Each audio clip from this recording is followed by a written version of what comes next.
guys, welcome to a new YouTube series I'm gonna call Working with Deities, and in this series there's gonna be 8 videos. This is the first of 8.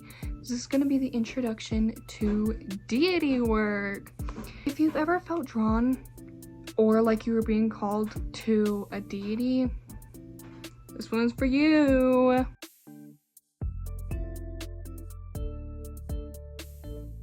So today we're going to talk about what deity work is, why people do deity work, common myths and misconceptions. What is deity work? In order to talk about what deity work is, we need to talk about the difference between deity work and deity worship.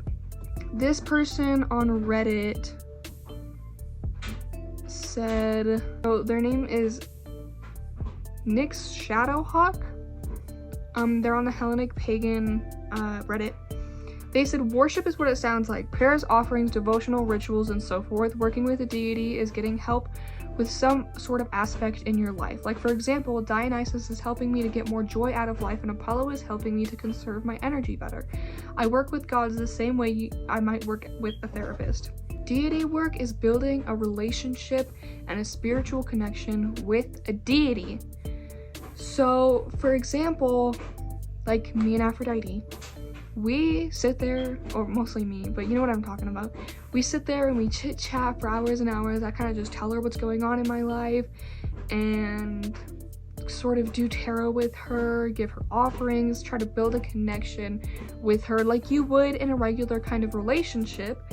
So, because you're not gonna make a good relationship by ignoring the person you're trying to make a relationship with. That's not how that works. That's not how that's gonna happen. So deity work isn't just about asking for things. You're not always going to be asking for things, and it's actually kind of disrespectful to only go to your deity if you want something. It's kind of annoying, because imagine if you had a friend and your friend only ever talked to you if they needed advice, but never hung out with you, never did anything, just went to you if they wanted advice. That's kind of fucked up. That's kind of fucked up and would piss you off. Would it not? Would it not piss you off? So there are 3 different ways to connect with a deity. You can worship them, like I was talking about, prayer, offerings, and if you want advice, or if you want to know what kind of offerings and symbols your deity likes, which in one of these episodes we'll go over building an altar for your deity, then you need to go to this website. I'll link it in the description. It's called Goddess of Purple. You go to deities on the tab, and then you go to gods and goddesses cheat sheet, and then you click on your pantheon. Unfortunately, it's only the Greek, Norse, and Egyptian pantheon? I don't remember, but it's those 3. Honoring. So basic respect. Do not belittle your deities, please, for the love of God. Gods. Don't belittle them. They are quite literally, they're deities. They're gods and goddesses. They are above you all the time. You will never be or be better than a god or a goddess. Just saying. So don't call them belittling names. It's kind of disrespectful. Working with, use them as a mentor or guide. So if you want to do shadow work, work with like Lucifer and Hecate and that kind of area of deities for the shadow work. And they will mentor and guide you on how to do it, what you're doing wrong, what you can ask them for help if you need help with anything. There's no right way to do deity work. Everyone is personal, everyone is different. It's not a one-size-fits-all thing. Everyone's relationship with deities is different. So if somebody's saying something about a deity you're working with and you're like, well, that's not right, don't be a bitch about it. Everyone is different. Everyone worships and does things differently than you do. You aren't special. Sorry. It makes me so mad when people on the internet are telling you that you're doing it wrong. Only the gods can tell you if you're doing it wrong. If you give Apollo an offering and he doesn't like it, he will let you know. It's all gonna be different. You're gonna have different experiences with everyone. Most of the time, all deities like chocolates, wine, anything that you bake, anything that you make. they like those things. Why do people work with deities? Probably the biggest reason is for spiritual growth, so seeking a deeper meaning in your spiritual journey. So like I said, spirit work, not spirit work, well, you can do spirit work, so like spirit work, ancestor work, shadow work, beauty or glamour magic, basically whatever you prefer doing, you can find a deity that can help you with that. I'm doing a lot of hand motions, but you can't see. Guidance and wisdom. Some people are at a dark time in their life or just are stuck and confused, and so you can ask a deity for guidance and for their advice. Healing and protection.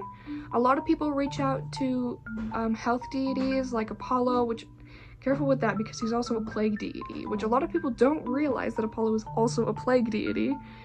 But you can reach out to Apollo to heal you if you're sick, if someone you know is sick, or just protection, keeping your space, knowing your bubble of protection, protecting your house, protecting your family. Cultural and ancestral ties. I don't know why I said tides. Ancestral ties. So maybe somebody in your family tree is Greek or Nordic, and they used to worship these deities, so maybe you want to follow in their footsteps. I don't know why I keep bringing up the Greek pantheon when I'm mostly trying to work on practicing the Celtic pantheon, because I normally worship the Greek pantheon, but I'm working on the Celtics right now. But ancestral work is really big in the Celtic pantheon. It's a lot of what the religion is. So a sense of belonging, maybe you need to know, you need something to keep you going, to give you motivation, to help you get up out of bed every morning. And honestly, deities do that for me a lot. And I'm like, well, I don't really want to get up, and they're like, get your ass out of bed! Because they want to help you. They want to help you work on yourself, be a new person. Like someone struggling with confidence may feel drawn to Odin or Sekhmet. Common misconceptions about deity work. The first one is people think that a deity has to choose you first. This is not true. You can reach out to a deity if you want help from that specific deity.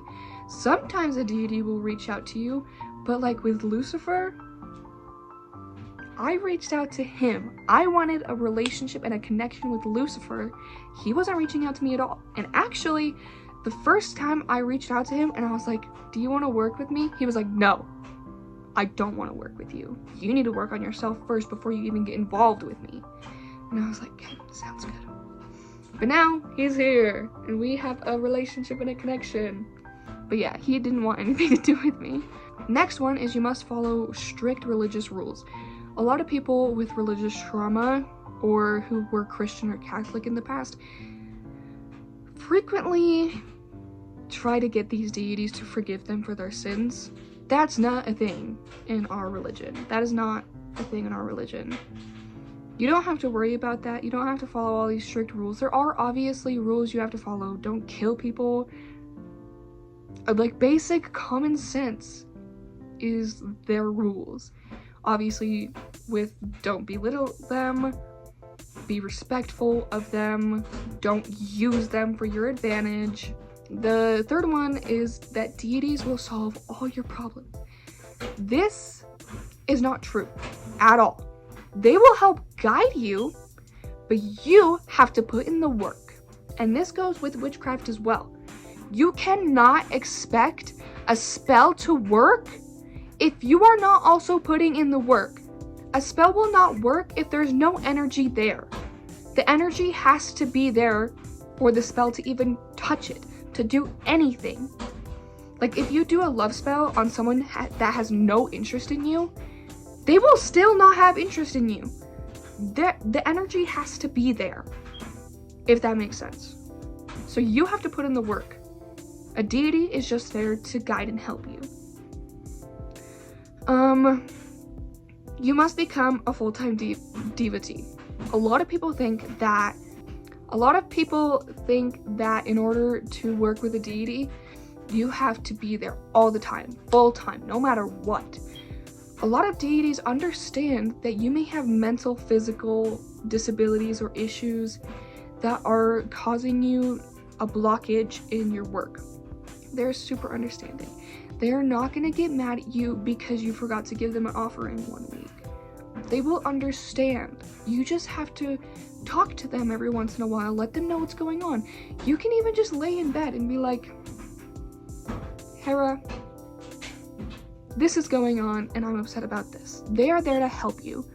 It's kind of like having an issue that you don't want to tell your therapist, but the whole point of having a therapist is to help you, so you should tell them, and you need it. I'm being a hypocrite right now. I'm being such a hypocrite right now. But yeah, you can be any level. You can have any level of connection with a deity. Now, here's the thing though. Pause, hold up. Here's the thing.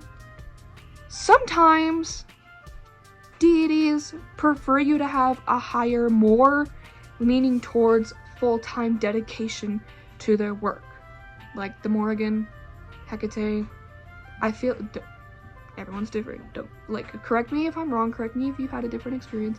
This isn't take everything I say with a grain of salt. But deities like that prefer more dedication. Deity work is a lot of fucking work. You have to put your back into that shit. But sometimes if you really can't get out of bed and you really can't push yourself, they will understand. All deities, this is the 5th one. Some people think that all deities are kind and gentle. Unfortunately, that is not true. A lot of deities will put you through rough, hard shit to push you into growing. Some deities will put you through breakups, put you through losing friends, but they will teach you that they are doing that to cleanse, not like to cleanse, but if you are with bad people, they will help you lose those friendships. Sure, it might suck. It might fucking suck. It might break your heart and it'll hurt. But you will learn that there are better people out there and that you can become a better version of yourself without those people. So not all deities are kind and gentle. A lot of them put you through rough shit. So that's the first episode of this series. I think the next episode is going to be Signs the Deity is Calling to You. Thank you so much for watching. Make sure to like and subscribe. Let me know if a deity has ever reached out to you. Which deity was it? And yeah. Thank you for watching. I appreciate you guys. We're almost to 30 subscribers, which is so exciting. My channel is growing and I really appreciate every single one of you. Thank you so much for watching. I love you. Mwah. Goodbye.